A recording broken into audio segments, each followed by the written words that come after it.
Millet Marvels, changing the way world eats by Tenali Double Horse.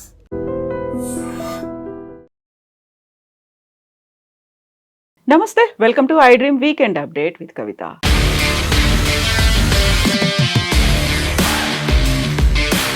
Kaleshwaram project KCR సర్కార్ అత్యంత ప్రతిష్టాత్మకంగా చేపట్టిన ప్రాజెక్ట్. అదే స్థాయిలో వివాదాలు, ఆరోపణలు ఇవన్నీ కూడా ముందు నుంచి కనిపిస్తున్నాయి. ఇప్పుడు సరికొత్త చర్చ మొదలైంది. పీసీ ఘోష్ కమిషన్ నివేదిక ఇచ్చిన తర్వాత ఆగస్టు 30 నుంచి అసెంబ్లీ సమావేశాలు జరుగుతున్నటువంటి నేపథ్యంలో ఫస్ట్ చర్చలు, ఆ తర్వాత చర్యలు కూడా ఉంటాయా? యాక్చువల్గా ఎందుకని కాళేశ్వరం ప్రాజెక్టు మీద ఇంత తీవ్ర స్థాయిలో చర్చ మొదలైంది? మనతో పాటుగా ఉన్నారు మన తెలంగాణ ఎడిటర్ దేవులపల్లి అమర్ గారు. సార్ నమస్తే. సార్, అసెంబ్లీ సమావేశాలు అవుతున్నాయి అంటే యూజువల్గానే ఏదో ఒక చర్చ అనేది ఉంటుంది, బిల్లులు ఉంటాయి, తీర్మానాలు ఉంటాయి, ఇవన్నీ అనుకున్నాం. బట్ అసెంబ్లీ సమావేశాలు ఒక కాళేశ్వరం ప్రాజెక్టు మీద జరగబోతున్నాయి అనేటువంటి వాదన. ఒకటి కాళేశ్వరం ప్రాజెక్ట్ మీద మాత్రమే కాదు, బహుశా ఈసారి నేను అనుకోవడం ఈ బీసీ రిజర్వేషన్ సంబంధించిన చర్చ కూడా జరుగుతుంది. ఇతర అంశాలు ఏమైనా ఉంటుండొచ్చు. అయితే తక్కువ టైం, 3 రోజులు మాత్రమే ఉంటుందని అంటున్నారు.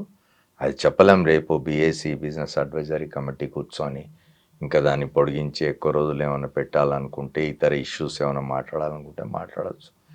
అసెంబ్లీ అనేది ఇది అత్యున్నత వేదిక. ఇప్పుడు ప్రజాస్వామ్యంలో ప్రజాప్రతినిధులు కూర్చొని చట్టాలు చేసే అత్యున్నత వేదిక, అత్యుత్తమ వేదిక కూడా. అక్కడ తప్పనిసరిగా ప్రజోపయోగమైన విషయాలు మాట్లాడాలి, ప్రజలకు ఉపయోగపడే విధంగా చర్చలు జరగాలి, నిర్ణయాలు కూడా జరగాలి అని అందరం కోరుకుంటాం. అట్లా జరగాల్సినది ఇవాళ పరిస్థితులన్నీ మారిపోయినాయి. చాలా కాలంగా మనం చూస్తున్నాం. చట్టసభలన్నీ కూడా పరస్పర దూషణలు, తర్వాత రాజకీయపరమైన విద్వేషాలని బయట పెట్టుకునే వేదికలుగా, రెచ్చగొట్టుకునే వేదికలుగా మారుతున్నాయి. అట్లా కాకుండా ఉండాలని కోరుకోవాలి మనం. ఇప్పుడు కాళేశ్వరం విషయం మీరు ప్రస్తావించినారు. కాళేశ్వరం ప్రాజెక్టు మనం 2014లో మనకు తెలంగాణ రాష్ట్రం ఏర్పడిన తర్వాత అప్పుడు తొలి ముఖ్యమంత్రి, తెలంగాణ రాష్ట్రానికి తొలి ముఖ్యమంత్రి అయిన చంద్రశేఖరరావు గారి ఆయన అంటారు డ్రీమ్ ప్రాజెక్ట్. అది ఆయన కలగన్న ప్రాజెక్ట్, ఆయన మానసపుత్రిక. ఆయన స్వయంగా దానికి సంబంధించి, ఎందుకంటే అది అంతకుముందు 2004లో రాజశేఖర రెడ్డి గారు ముఖ్యమంత్రి అయిన తర్వాత జలయజ్ఞం అని ఒక ఇది స్టార్ట్ చేసినాడు ఆయన. అంటే ఉమ్మడి ఆంధ్రప్రదేశ్ రాష్ట్రంలో 80కి పైగా నీటిపారుదల ప్రాజెక్టులకు సంబంధించి, పెద్ద చిన్న ప్రాజెక్టులు అన్నిటికి సంబంధించి ఆయన ఒక ఆలోచన చేసినారు. ఆయన ఆలోచన చేసిన దాంట్లో పోలవరం లాంటి పెద్ద ప్రాజెక్టులు కూడా ఉన్నాయి. అట్లాగే తెలంగాణకు వచ్చేసరికి ప్రాణహిత నుంచి చేవేళ్ళ దాకా ఒక నీటిని చేసే ఒక ప్రాజెక్ట్ సంబంధించి ఆయన ఒక ఆలోచన చేసినారు. అది తుమ్మిడిహట్టి దగ్గర నిర్మించాలి బరాజ్ అనేది ఒక ఇది ఉంటే, దాన్ని రాష్ట్రం ఏర్పడిన తర్వాత అది రకరకాల కారణాల వల్ల, ఆయన అర్ధాంతరంగా రాజశేఖర రెడ్డి గారు మరణించడం వల్ల కావచ్చు, ఇతర కారణాల వల్ల ఈ ప్రాజెక్టులన్నీ డిలే అయినవి. రాష్ట్రం వచ్చిన తర్వాత చంద్రశేఖరరావు గారు ముఖ్యమంత్రి అయిన తర్వాత దీన్ని ప్రాణహిత చేవేళ్ళ అనే ప్రాజెక్ట్ని కాళేశ్వరంగా మార్చి, దాన్ని తుమ్మిడిహట్టి దగ్గర నుంచి మేడిగడ్డ దగ్గర తీసుకొచ్చి, మేడిగడ్డ ఇంకొక 2 చోట్లగా అన్నారం, సుందిళ్ళ, ఈ 3 బరాజులు నిర్మించి అంత వేసి చాలా పెద్ద ప్రాజెక్ట్ ఆయన చేసింది. అది మొత్తం తెలంగాణలోని అన్ని ప్రాంతాలకు సాగునీరు, తాగునీరు ఇవ్వడం. ఇప్పుడు మనం ప్రాజెక్టులు ఎందుకు కట్టుకుంటాం? ఇరిగేషన్ కోసం. ముఖ్యంగా తెలంగాణలో చాలా అవసరం. ఎందుకంటే తెలంగాణలో ఎక్కువ భూభాగంలో మనం వ్యవసాయం చూసినాం. గ్రామాల్లో బోరు బావులతో వ్యవసాయం చేసిన ఇవి చూసినాం మనం. వాటి బదులుగా మీరు నీళ్లు కనుక పారించగలిగితే అంతకంటే అద్భుతమైనది ఇంకోటి ఉండదు. మంచి ఆలోచన అది. కానీ ఇక్కడ వచ్చిన సమస్య ఏమిటంటే, కాళేశ్వరం ప్రాజెక్టు పేరు మీద పెద్ద ఎత్తున అవినీతి జరిగింది అని ఒక ఆరోపణ. ఆ ఆరోపణ కాంగ్రెస్ ప్రభుత్వం వచ్చిన తర్వాత 85,000 కోట్ల రూపాయలు దీని మీద వెచ్చించినారని చెప్పి దాని మీద వచ్చే ఇంట్రెస్ట్లు, వడ్డీలు కానివ్వండి, ఇవన్నీ కలిపి చాలా 1,00,000 కోట్ల పైన దీని మీద ఇచ్చేసినారు. ఇందులో చాలా అవినీతి జరిగింది అని కాంగ్రెస్ ప్రభుత్వ ఆరోపణ. కాంగ్రెస్ ప్రభుత్వం వచ్చిన తర్వాత పీసీ ఘోష్ కమిషన్ వేసినారు. పీసీ ఘోష్ ఏమీ చిన్న వ్యక్తి కాదు, ఎక్కడి నుంచో తీసుకొచ్చి కూర్చోబెట్టిన వాడు కాదు. ఆయన సుప్రీంకోర్టు జడ్జిగా పనిచేసిన ఆయన, తర్వాత భారతదేశంలోని తొలి లోక్పాల్కి అధ్యక్షుడిగా ఉన్నవాడు. ఆయన అంటే ఒక ప్రతిష్టాత్మకమైనది ఉన్న వ్యక్తి. ఆయనను తీసుకొచ్చి కమిషన్ వేసిన తర్వాత ఆ కమిషన్ రిపోర్ట్ ఇచ్చింది. ఆ రిపోర్ట్ ప్రకారం, ఆ రిపోర్ట్ జిస్ట్ కనుక మీరు చూసినట్టయితే ప్రజాధనం చాలా దుర్వినియోగం అయింది అనే బేసిక్ పాయింట్ ఒకటి ఆయన చెప్పినాడు. ఆయన చెప్పిన దాంట్లో ఇంకా కొన్ని విషయాలని, ఇవన్నీ కూడా ఏకపక్షంగా జరిగినాయి, ఇవి సరైన నిపుణుల సలహాలు తీసుకోకుండా జరిగినాయి, ఇట్లాంటివన్నీ చెప్పినారు. బట్ దాని మీద ఇప్పుడు ఎవరైతే ప్రధానంగా దీనికి బాధ్యులైన వాళ్ళు అంటే అప్పటి ముఖ్యమంత్రి చంద్రశేఖరరావు కానీ, అప్పుడు ఇరిగేషన్ మంత్రిగా ఉన్న హరీష్ రావు గారు కానీ, అప్పుడు ఆర్థిక మంత్రిగా ఉన్న ఈటల రాజేందర్ కానీ, ఇట్లాంటి వాళ్ళందరి మీద కూడా ఇవాళ ఉన్న ప్రభుత్వం ఆరోపణలు చేస్తున్నారు. వీళ్ళు దానికి కౌంటర్ ఇస్తూ ఉన్నారు. వీళ్ళు దీనికి సంబంధించి కోర్టుల్ని కూడా ఆశ్రయించినారు. ఇక్కడ మనం మాట్లాడుకోవాల్సింది ఏమిటి అంటే, ఇప్పుడు అసెంబ్లీలో దాని మీద చర్చ పెడతామని చెప్తూ ఉన్నారు. ఇప్పుడు ఆ చర్చ జరుగుతున్నప్పుడు కేసీఆర్ వచ్చి అసెంబ్లీలో మాట్లాడతారా, కౌంటర్ చేస్తారా? ఎందుకంటే ఆయన మీదనే ప్రధానమైన ఆరోపణ ఉంది కదా. ఆయన ఎవరిని సంప్రదించకుండా, ఎవరి టెక్నికల్ ఎక్స్పర్ట్స్ని చేయకుండా తన పద్ధతి, తన ఇష్టం వచ్చినట్టు చేసినాడని చెప్పి. అయితే మధ్యలో ఎక్కడో ఒకసారి కేసీఆర్ మాట్లాడుతూ అన్నాడు, ఇప్పుడు అవన్నీ నేను ఎట్లా చేస్తాను, నేను ఒక ఆలోచన చేస్తాను, ఒక ప్రాజెక్ట్ కట్టాలి, ఆ ప్రాజెక్ట్ ద్వారా తెలంగాణ ప్రాంతం అంతటా నీళ్లు వారించాలి, లక్షల కోట్ల ఎకరాలకు నీళ్ళు ఇవ్వాలి అని చెప్పినాం, ఇచ్చినామని కూడా చెప్తున్నారు ఆయన. ఇప్పుడు మేము ఇన్ని రిజర్వాయర్లు కట్టినాం కదా, ఓ రంగనాయక సాగర్ కావచ్చు, ఒక అదేంటి ఇంకోటి పేర్లు జ్ఞాపకం రావడం లేదు, 3 పేర్లు ఉన్నాయి. రిజర్వాయర్లు కట్టినాము. ఆ రిజర్వాయర్లలో మీరు ఇవాళ ఆపినారు, కొండపోచమ్మ సాగర్ కానీ, రంగనాయక సాగర్ కానీ, ఇవన్నీ ఇంకొక సాగర్ ఏదో ఉంది. ఈ 3 ద్వారా మేము నీళ్ళు చాలా ప్రాంతాలకు ఇచ్చినాము, ఇస్తున్నాము. మీరు కావాలని రాజకీయ ఉద్దేశాలతో దాన్ని ఆపినారని చెప్తున్నారు. కానీ ఒకటి, అది బ్యాడ్ లక్ అనుకోవాలా, ఇంకోటి అనుకోవాలా, బీఆర్ఎస్కి సరిగ్గా 2023 ఎన్నికలకు ముందే ఆ మేడిగడ్డ బరాజ్లో ఒక ఇది కుంగింది. దాన్ని తప్పనిసరిగా కాంగ్రెస్ దాన్ని ప్రచారానికి వాడుకున్నది, అడ్వాంటేజ్గా తీసుకుంది. అది వ్యతిరేకమైన ఇంపాక్టే క్రియేట్ చేసింది బీఆర్ఎస్కి అని అనుకోవాలి. బీఆర్ఎస్ ఓటమిలో అది కూడా ఒక భాగం. ఆ కారణంగా కూడా బీఆర్ఎస్ ఓటమి జరిగిందని చర్చ జరుగుతున్నది. ఇప్పుడు చూడాల్సింది ఏమిటంటే, రేపు మరి అసెంబ్లీకి కేసీఆర్ వస్తారా రారా?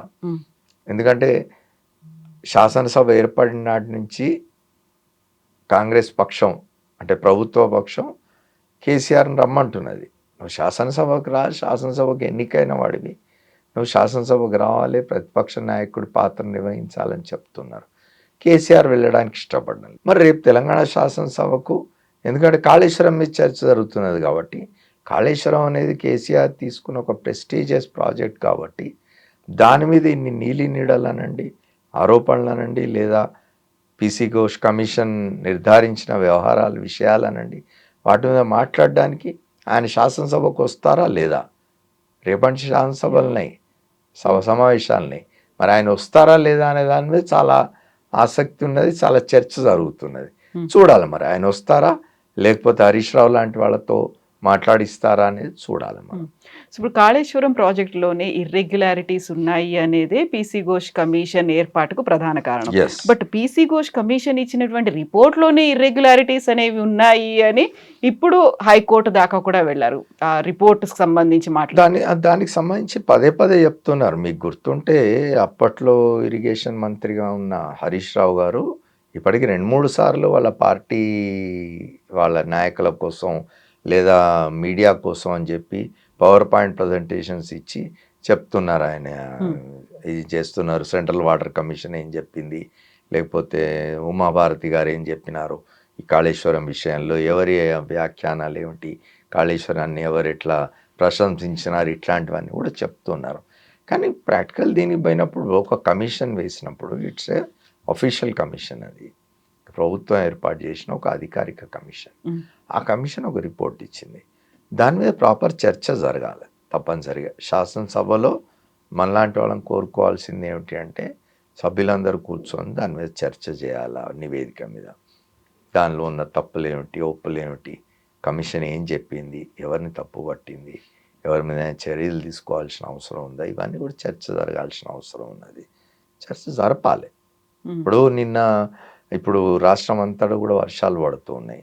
చాలా తెలంగాణలో కొన్ని ప్రాంతాలు గతంలో ఎన్నడూ లేని విధంగా అనూహ్యంగా వరదలు వచ్చి, ఇప్పుడు కామారెడ్డి లాంటి ప్రాంతాలు, కామారెడ్డి ఎప్పుడు మనం ఊహించుండం, అట్లాంటి చోట్లలో కూడా చాలా తీవ్రమైన వరద పరిస్థితులు ఏర్పడిన దీనిలో ఏరియల్ సర్వేకి పోయి ముఖ్యమంత్రి రేవంత్ రెడ్డి గారు గోదావరి ఖండ్లను ఎక్కడో ఒక మీడియా వాళ్ళతో మాట్లాడుతూ చెప్పినారు, ఇవాళ వాళ్ళు చెప్తున్నట్టుగా ఆ నీళ్లు కనుక నింపినట్టయితే ఆ 3 బరాజులలో గ్రామాలు కొట్టుకుపోతాయి అని చెప్తున్నారు. నిజంగా అట్లాంటి ప్రమాదం ఉన్నదా, లేకపోతే రేపు అట్లాంటిది కనుక జరిగితే మళ్ళీ ఎవరు బాధ్యత వహించాలి, అసలు ఏం జరుగుతున్నది. దాన్ని ఇంకో వాదన కూడా ఉన్నది ఏమిటంటే, ఇన్ని ప్రజాధనం ఇంత ఖర్చు పెట్టి 85,000-90,000 కోట్లు ఖర్చు పెట్టి కట్టిన ప్రాజెక్టును దాన్ని అట్లా పడేసి ఉంచడం ఎట్లా సమంజసం. దాన్ని వాడకంలోకి తీసుకురావాలి. ఏమన్నా ఉంటే పొరపాట్లు ఉంటే వాటిని సరిదిద్దాలి, రిపేర్స్ ఉంటే ఏమన్నా చేసి దాన్ని ఆ ప్రాజెక్టును ప్రజోపయోగమైన ప్రాజెక్టుగా మార్చాలి అనే ఒక వాదన కూడా ఉన్నది. ఏం జరుగుతుంది అనేది మాకు తెలియదు. నిజానికి చూడాలి రేపు శాసనసభలో ఏం చర్చలు జరుగుతాయి, ఎటువంటి నిర్ణయాలు చేస్తారు అనేది మనం వచ్చే 3 రోజులు శాసనసభ సమావేశాల్లో చూస్తాం. యాక్చువల్గా ఇక్కడ 2 పార్టీలకి సంబంధించి ఆరోపణలు ఉన్నాయి, ప్రత్యారోపణలు, వాదోపవాదాలు ఇవన్నీ కంటిన్యూ అవుతున్నప్పుడు మీరు చెప్పినట్టుగా అక్కడ ఉన్నటువంటి టెక్నికల్గా ఇర్రెగ్యులారిటీస్ ఉన్నాయా? ఇప్పటికైతే అందులో జరిగినటువంటి అక్రమాలు కావచ్చు, కమిషన్ల గురించి కాదు మాట్లాడుకుంటోంది, కేవలం ఇర్రెగ్యులారిటీస్ ఇవన్నీ ఉన్నాయనుకున్నప్పుడు ఉన్నటువంటి టెక్నికల్ ఇష్యూస్, లేకపోతే ప్రజలకు కావాల్సినటువంటి ఒక క్లియర్ పిక్చర్ ఇవ్వడానికి ఈ 2 పార్టీలే ఆ క్లారిటీ ఇవ్వాల్సిన అవసరం ఉందంటారా, లేకుంటే కేంద్రం కూడా జోక్యం తీసుకోవాల్సిన అవసరం ఉందా? ఎందుకంటే కేంద్రం తరఫున కూడా దీనికి సంబంధించినటువంటి డ్యామ్ సేఫ్టీకి సంబంధించి కావచ్చు, మిగతావన్నీ కూడా అక్కడ పర్మిషన్స్ అనేవి రాలేదు అనేటువంటి మాట కూడా వినిపించింది. కాబట్టి ఇప్పుడు రాలేదు అని ఇప్పుడు ప్రభుత్వ పక్షం చెప్తూ ఉన్నది. కానీ మీరు ఇటువైపు చూసినట్టయితే వాళ్ళు చెప్తూ ఉన్నారు వాళ్ళు ఎక్కడెక్కడి నుంచి పర్మిషన్స్ తీసుకొచ్చింది ఏమిటి అని. ఇప్పుడు ఇంకోటి చూడండి, మీరు క్యాబినెట్ నిర్ణయం కాదు అనేది చెప్తారు. ఇట్స్ కేవలం ఇది ఒక ఇండివిజువల్ డెసిషన్ అని కదా. ఇప్పుడు సోల్ అండ్ ఇండివిజువల్ డెసిషన్ అని కమిషన్ ఇచ్చిన రిపోర్ట్లో చెప్తుంది. ఏం చెప్తుంది అంటే, the Pranahita Chevella project was redesigned and construct the Medigadda, Annaram and Sundilla barrages was a sole and individual decision of the then Chief Minister K. Chandrasekhar Rao without formal cabinet approval. అంటే మంత్రివర్గం యొక్క ఆమోదం లేకుండానే, తీసుకోకుండానే చంద్రశేఖరరావు గారు ముఖ్యమంత్రి హోదాలో వ్యక్తిగతంగా తీసుకున్న నిర్ణయము. దీన్ని చేవెళ్ళ ప్రాణహిత అనే ప్రాజెక్టును మార్చి ఈ 3 బరాజులు కట్టడం కోసం దీన్ని కాళేశ్వరం ప్రాజెక్టుగా పేరు మార్చి తీసుకున్న నిర్ణయం కేవలం చంద్రశేఖరరావు గారి వ్యక్తిగత నిర్ణయము. దీనికి క్యాబినెట్కి సంబంధం లేదు అని చెప్తున్నారు. మరి క్యాబినెట్కి సంబంధం లేదు, ఉన్నదా లేదా అనేది తెలుసాలంటే క్యాబినెట్ మినిట్స్లో ఉండాలి. క్యాబినెట్ సమావేశం జరిగినప్పుడు, మంత్రివర్గ సమావేశం జరిగినప్పుడు తప్పనిసరిగా మంత్రివర్గ సమావేశంలో జరిగిన ప్రొసీడింగ్స్ అన్నిటిని కూడా రికార్డ్ చేస్తారు మినిట్స్లో. అవన్నీ చూస్తే తెలుస్తుంది నిర్ణయం ఎవరు చేసినారు, క్యాబినెట్ అప్రూవల్ ఉందా లేదా. లేకుంటే చంద్రశేఖర్ అంటే ఒకటి రీజనల్ పార్టీస్కి అట్లా ఉండదు కదా. ఇవాళ రీజనల్ పార్టీస్కి అట్లా ఉండకపోగా చంద్రశేఖరరావు గారు లాంటి వాళ్ళు, ఆయన హైలీ ఏమంటారు అసర్టివ్ అండ్ ఇండివిజువల్ లీడర్. తర్వాత ఆయనకు ఆ చరిస్మా కూడా ఉన్నది. ఎందుకంటే ఒక పెద్ద ఉద్యమం నడిపినాడు ఆయన.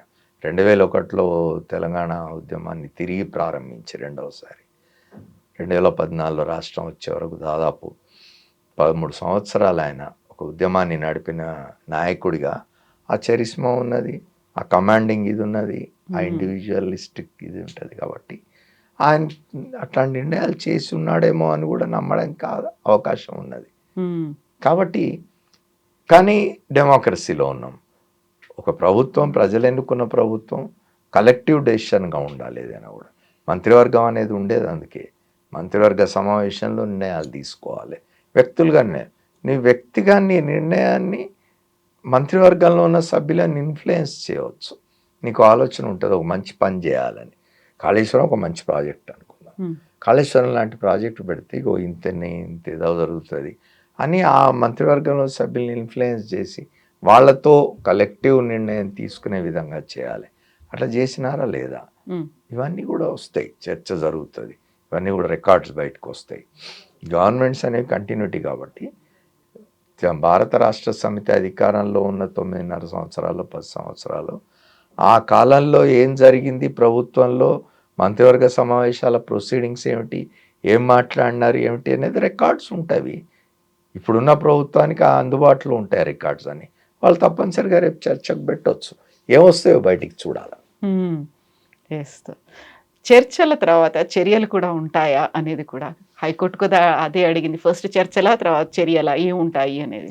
ఇప్పుడు ఇది పొలిటికల్గా ఇప్పుడు బీజేపీ లాంటి వాళ్ళు సవాల్ చేస్తూ ఉంటారు కాంగ్రెస్ ప్రభుత్వాన్ని, రేవంత్ రెడ్డి గారిని. నువ్వు ఇన్ని మాట్లాడుతున్నావు, ఈ ఫార్ములా కార్ రేస్లో కేటీఆర్ మీద చర్యలేవి, లేకపోతే ఇక్కడ వచ్చి కాళేశ్వరం దీని మీద ఇంత మాట్లాడుతున్నావు, కమిషన్ వేసినావు, ఏమైంది కేసీఆర్ని అరెస్ట్ చేయలేదు, ఇంకా చర్యలు తీసుకోలేదు, ఇట్లాంటివన్నీ మాట్లాడుతున్నాను. అయితే అంత ఆషామాషిగా ఉండదు కదా. ఏదైనా కూడా ఒక ఇష్యూ మీద ఒక కేసు పెట్టాలి. ఒక వ్యక్తిని, అందున ముఖ్యమంత్రిగా పనిచేసిన వ్యక్తిని, అంత ఇదున్న నాయకుడిని ఆయన మీద కేసు పెట్టాలి అంటే అంత ఆషామాషిగా ఉండదు. దానికి సంబంధించి కమిషన్ రిపోర్టు, దాని మీద ఆయన బాధ్యత ఎంత ఉంది ఏమిటి, ఇవన్నీ చాలా క్షుణ్ణంగా చూసిన తర్వాత లీగల్ ఒపీనియన్ తీసుకొని, లీగల్ ఎక్స్పర్ట్స్ తీసుకున్న తర్వాతనే ప్రభుత్వం ఆ చర్యలు తీసుకుంటుంది. అట్లా ఆషామాషిగా పోయి అరెస్ట్ చేసి లోపల పెట్టడం ఉండదు. Yes, sir. Thank you so much, sir. Thank you. Thank you, sir. And for more videos, Please subscribe to iDream. Please subscribe to iDream. Please subscribe iDreams. And please subscribe to iDream. For more videos, subscribe to iDream. please like, share and subscribe to the channel. Congratulations, iDream. Subscribe to iDream. Subscribe to iDream. So subscribe to iDream Media. iDream team andarki huge congratulations. Please subscribe iDream Media. Please subscribe to iDream. Subscribe iDream. Please subscribe to iDream. iDream అంటే నా కళల ఛానల్ను subscribe చేసుకున్న నోరు తిరుగుతలేదు, మీరైతే గంట గుర్తు కొట్టండి. For more such videos, please subscribe to iDream. Subscribe to iDream. Please subscribe to iDream. Please subscribe iDream Media. Please do subscribe to iDream. Please subscribe to iDream Media. For best entertainment and information, please subscribe iDream. And don't forget to subscribe to iDream.